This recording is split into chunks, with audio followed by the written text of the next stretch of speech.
Hi everyone, welcome to Glitch Guru.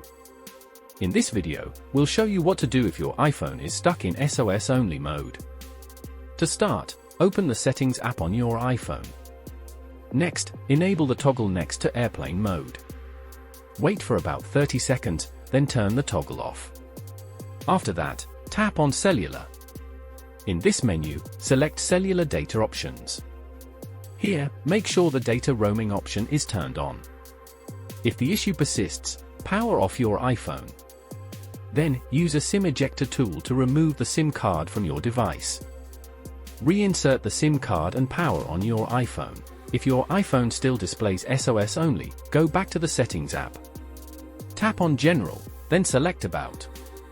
Wait for your iPhone to check for carrier updates. If an update is available, you should see a prompt. Tap Update to install it. If none of these solutions work, you may consider resetting all network settings as a last resort. Return to General Settings, scroll down, and tap on Transfer or Reset iPhone. Next, tap the Reset option at the bottom.